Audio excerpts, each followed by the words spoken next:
కౌశిక్ రెడ్డిపై అనర్హత వేటు, ఎథిక్స్ కమిటీ భేటీపై ఉత్కంఠ. 29న కౌశిక్ వ్యవహారంపై చర్చించేందుకు కీలక సమావేశం. కడియంను తుపాకీతో కాల్చేస్తామని సైగలు చేశారని మండిపడ్డ అధికార పక్షం. ఇది కథ. ఇప్పటికే తెలంగాణలో ఈ అనర్హత వేటు, ఈ పంచాయతీ బర్తరఫ్ పంచాయతీలు జరుగుతున్న నేపథ్యంలో కౌశిక్ రెడ్డి పైన అనర్హత వేటు వేసేటువంటి అవకాశం ఉన్నట్టుగా తెలుస్తూ ఉంది. ఎథిక్స్ కమిటీ భేటీపై ఉత్కంఠ ఉందట. 29న కౌశిక్ వ్యవహారంపై చర్చించేందుకు కీలక సమావేశం. కడియంను తుపాకీతో కాల్చేస్తామని చెప్పేసి సైకిల్ చేసిండు ఇక్కడ మన అసెంబ్లీలో. సో దీనివల్ల ఎథిక్స్ కమిటీ ఇప్పుడు ఒక మీటింగ్ పెట్టుకుంది. ఆ మీటింగ్ అంతా కూడా ఉత్కంఠ రేపుతా ఉంది. ఆ మీటింగ్లో కౌశిక్ రెడ్డి అనర్హత వేటు పైన కూడా మాట్లాడుతున్నట్టుగా తెలుస్తూ ఉంది. తెలంగాణ శాసనసభ నైతికత కమిటీ కీలక సమావేశం ఈ నెల 29న ఉదయం 11 గంటలకు అసెంబ్లీ భవనంలోని కమిటీ హాల్లో జరగనుంది. బీఆర్ఎస్ ఎమ్మెల్యే పాడి కౌశిక్ రెడ్డి కడియం శ్రీహరిపై చేసిన అనైతిక ప్రవర్తన, అనుచిత వ్యాఖ్యల వ్యవహారంపై ఈ భేటీలో కమిటీ విచారణ జరపనుంది. గత అసెంబ్లీ బడ్జెట్ సమావేశాల సందర్భంగా కడియం శ్రీహరిపై పాడి కౌశిక్ రెడ్డి చేసిన వ్యాఖ్యలు, ప్రవర్తించిన తీరుపై అధికార పక్షం తీవ్ర అభ్యంతరం వ్యక్తం చేసింది. దీంతో ఈ వ్యవహారాన్ని సమగ్ర విచారణ కోసం స్పీకర్ గడ్డం ప్రసాద్ కుమార్ నైతికత కమిటీకి సమీక్షకు పంపించారు. ఈ మేరకు విచారణను వేగవంతం చేస్తూ శాసనసభ కార్యదర్శి తిరుపతి ఈ సమావేశానికి సంబంధించి ఇది కథ. ఎప్పుడు వివాదాల్లో ఉండేటువంటి కౌశిక్ రెడ్డి మరొకసారి వార్తలో నిలిచారు. సో అనర్హత వేటు వేయబోతున్నట్టుగైతే తెలుస్తూ ఉంది. ఎథిక్స్ కమిటీ 29న అసెంబ్లీ హాల్లో, కమిటీ హాల్లో సో దీనిపైన ఒక చర్చ చేసేటువంటి అవకాశం ఉన్నట్టుగైతే మనకైతే తెలుస్తూ ఉంది. కడియం శ్రీహరి పైన ఆయన చేసినటువంటి అనైతిక అనుచిత వ్యాఖ్యలు, అనైతిక ప్రవర్తన, సో గన్తో తుపాకీతో కాస్తా అని చెప్పేసి ఈ విధంగా కడియం శ్రీహరిని ఉద్దేశించి ఆయన సైకిల్ చేయడం జరిగింది. ఈ నేపథ్యంలోనే ఎథిక్స్ కమిటీ ఆయన పైన అనర్హత వేటు వేసినటువంటి అవకాశం ఉన్నట్టుగైతే తెలుస్తూ ఉంది. ఈ నెల 29న జరిగే సమావేశంలో కమిటీ చైర్మన్ సభ్యులు హాజరై ఈ ఘటనపై క్షుణ్ణంగా విచారించి కౌశిక్ రెడ్డిపై తీసుకోవాల్సిన తదుపరి చర్యలకు సంబంధించి నివేదికతో పాటు సిఫార్సులను రూపొందించనున్నారు. మార్చిలో ఈ సంఘటన జరగగా నైతికత కమిటీకి చర్యల అంశాన్ని స్పీకర్ సిఫార్సు చేశారు. కడియం శ్రీహరి మాట్లాడుతున్న సమయంలో కౌశిక్ రెడ్డి తన చేతులతో తుపాకీతో కాల్చేస్తున్నట్లు సైగలు చేస్తూ అసభ్యకరమైన సంజ్ఞలు చేశారని ముఖ్యమంత్రి రేవంత్ రెడ్డి స్వయంగా సభలో పేర్కొన్నారు. కౌశిక్ రెడ్డి తీరుపై కాంగ్రెస్, దళిత, గిరిజన ఎమ్మెల్యేలు తీవ్రంగా మండిపడ్డారు. కడియం శ్రీహరి వంటి 40 ఏళ్ల అనుభవం ఉన్న సీనియర్ నేతను చంపుతామన్నట్లుగా సంజ్ఞలు చేయడం గుండాగిరి అని మంత్రి అడ్డూరి లక్ష్మణ్, ఎమ్మెల్యే వేముల వీరేశం ఆ సమయంలో ధ్వజమెత్తారు. గతంలో కేవలం నిరసన తెలిపేందుకే కోమటిరెడ్డి వెంకటరెడ్డి, సంపత్ కుమార్ సభ్యత్వాలను బీఆర్ఎస్ ప్రభుత్వం రద్దు చేసిన విషయాన్ని గుర్తు చేస్తూ ఇప్పుడు కౌశిక్ రెడ్డి సభ్యత్వాన్ని కూడా తక్షణమే రద్దు చేయాలని వారు డిమాండ్ చేశారు. మొదట కౌశిక్ రెడ్డిని సభ నుంచి శాశ్వతంగా తొలగించాలని భావించినప్పటికీ న్యాయపరమైన చిక్కులు రాకుండా ఉండడానికి ప్రభుత్వం నిబంధనల ప్రకారం ముందుకు వెళ్లాలని నిర్ణయించింది. కౌశిక్ రెడ్డి ప్రవర్తనపై సమగ్ర విచారణ జరిపి నివేదిక ఇవ్వాలని స్పీకర్ ఎథిక్స్ కమిటీని కోరారు. కౌశిక్ రెడ్డి సంబంధించిన వీడియోలను ప్రభుత్వం ఇప్పటికే పరిశీలించింది, వాటిని కమిటీకి అందజేసింది. ఎథిక్స్ కమిటీ ఇచ్చే నివేదిక ఆధారంగా కౌశిక్ రెడ్డిపై స్పీకర్ చర్యలు తీసుకున్నారు. గతంలో కోమటిరెడ్డి, సంపత్తుల తరహాలోనే సభ్యత్వ రద్దుకు సిఫార్సు చేసే అవకాశం ఉందని, లేదా ఈ టర్మ్ వరకు అసెంబ్లీ రాకుండా చర్య తీసుకునే అవకాశం ఉందని చర్చ జరుగుతుంది. అయితే సభ్యత్వం రద్దు అన్న అవుతుంది, లేదంటే ఈ 2 సంవత్సరాల వరకు, అంటే ఈ ఏదైతే ఇప్పుడు గడువు ఉందో, ఈ ప్రభుత్వ గడువు ఉందో, మళ్ళీ వచ్చేటువంటి ఎన్నికలు వచ్చేంత వరకు ఈ అసెంబ్లీకి రాకుండా చర్యలు తీసుకునేటువంటి అవకాశాలు ఉన్నట్టుకైతే తెలుస్తూ ఉంది. సో కౌశిక్ రెడ్డి మన అందరూ తెలుసు, చాలా ఒక దూకుడు స్వభావి. ఏదైనా సరే తన పార్టీ పైన కానీ, తన ఎవరైతే అధిష్టానం ఉన్నటువంటి ముఖ్య నాయకులు ఉంటారో, ముఖ్యంగా కేసీఆర్ పైన మనం వ్యాఖ్యలు చేస్తే ప్రెస్ మీట్ పెట్టేటువంటి వ్యక్తుల్లో ముందు వరుసలో ఉంటాడు కౌశిక్ రెడ్డి. బయట ఏ నిరసన కార్యక్రమం చేసినా కూడా అక్కడ ఏదో ఒక వివాదం ఖచ్చితంగా ఉంటుంది.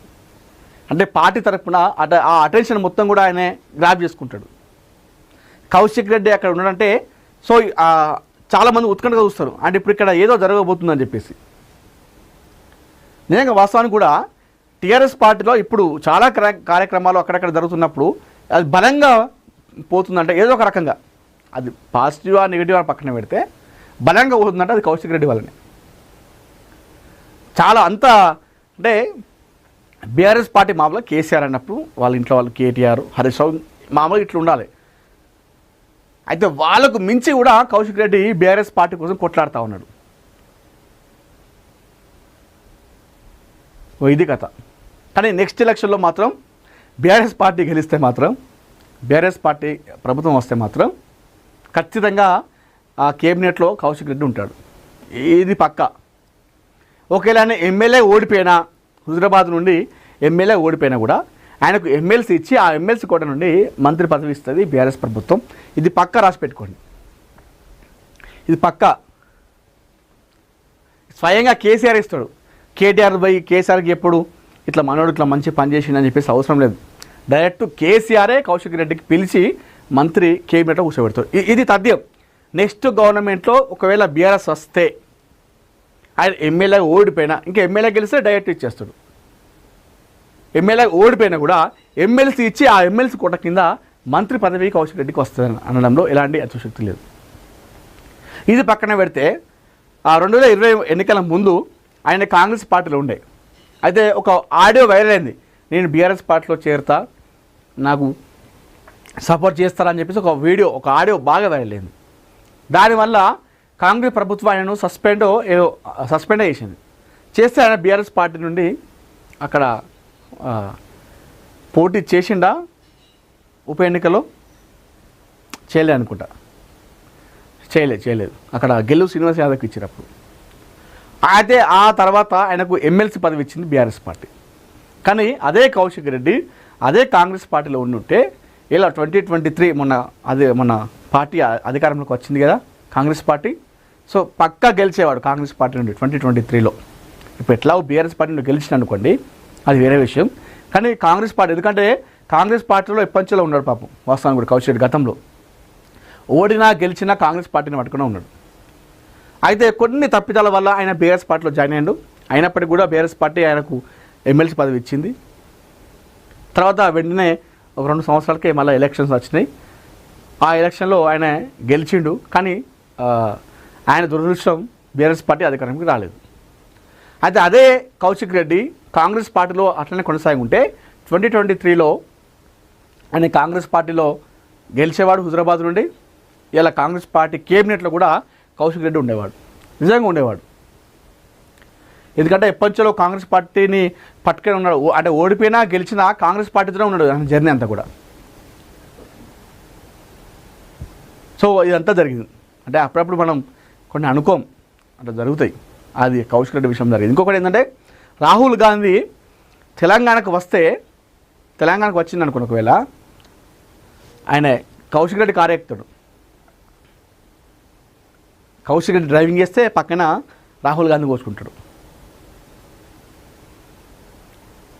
మీరు గతంలో చూడండి, చాలా ఉంటాయి ఫోటోలు వీడియోలు.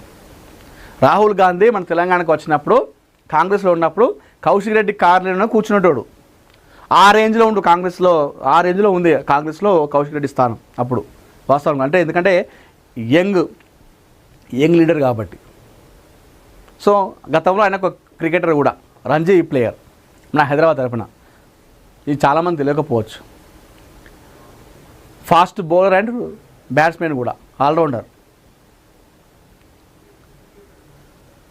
ఇది కథ. ఇప్పుడు అదే అందుకే చాలామంది అంటున్నారు, ఏమంటున్నారంటే కాంగ్రెస్లో ఉన్నప్పుడు ఆయన స్థానం రాహుల్ గాంధీ వచ్చి ఆయన పక్కన కూర్చోబెట్టుకును. రాహుల్ గాంధీ డ్రైవింగ్ చేస్తే రాహుల్ గాంధీ పక్కన కౌశిక్ రెడ్డి కూర్చును. ఇప్పుడు టీఆర్ఎస్ పార్టీ నాయకులకు ఒక క్లీనర్ లాగా పనిచేస్తూ ఉన్నాడని చెప్పేసి ఆ ఫోటోలు ఈ వీడియోలో షేర్ చేసి చెప్తా ఉన్నారు చాలామంది.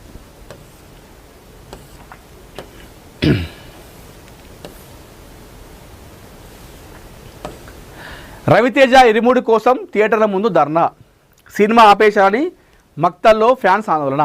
సినిమా చూడడానికి థియేటర్కి వెళ్ళడం కామన్, కానీ సినిమా వేయలేదని అదే థియేటర్ ముందు ధర్నాకు దిగడం మాత్రం వెరీ వెరీ రేర్. నారాయణపేట జిల్లా మక్తల్లో ఇప్పుడు ఇదే సీన్ కనిపించింది. వెంకటరమణ థియేటర్ ముందు బుధవారం ఉదయం ఒక్కసారిగా ప్రేక్షకులు, అయ్యప్ప భక్తులు, చుట్టుపక్కల గ్రామాల నుంచి వచ్చిన సినీ ప్రియులు బైఠాయించారు. దీంతో అక్కడ ఉద్రిక్త వాతావరణం నెలకొంది. గత 5 రోజులుగా ఈ థియేటర్లో రవితేజ నటించిన ఇరుముడి హౌస్ఫుల్ షోలతో దూసుకెళ్తుంది. టికెట్ల కోసం జనం భారీగా క్యూ కడుతున్నారు. కొందరికి టికెట్ దొరకగా వెనుదిరగాల్సి వస్తుందట. మంగళవారం రాత్రి కూడా పెద్ద సంఖ్యలో ప్రేక్షకులు థియేటర్కి వచ్చిన టికెట్ దొరకలేదని చెప్తున్నారు. కనీసం బుధవారం అయినా సినిమా చూద్దామని ఆశగా వచ్చిన వారికి మాత్రం షాకింగ్ ట్విస్ట్ ఎదురైంది. ఉదయం థియేటర్ వద్దకు వచ్చేసరికి ఇరుముడి మూవీ స్థానంలో టాక్సిక్ ప్రదర్శనకు సిద్ధం కావడం ప్రేక్షకులను ఆగ్రహానికి గురిచేసింది. దీంతో సినిమా మళ్ళీ వేయాల్సిందే అంటూ గేటు ముందు ధర్నాకు దిగారు. అవసరమైతే నేలపై కూర్చొని అయినా చూస్తామని, ఎంత రద్దీ ఉన్నా భరిస్తామని స్పష్టం చేశారు. అసలు ఎవరి ఒత్తిడితో ఇరుముడిని తీసేశారో థియేటర్ యాజమాన్యం చెప్పాలని డిమాండ్ చేశారు. ఇక ఎవరి ఒత్తిడి అంటే అందరూ దిల్ రాజా అనుకుంటారు. ఎందుకంటే ఆయన ఇక్కడ రైట్స్ 110 కోట్లు ఎంత పెట్టి తీసుకున్నాడు కాబట్టి ఆయనదే అనుకుంటారు అందరు కూడా. అయితే ఇరుముడి సినిమా నిజంగా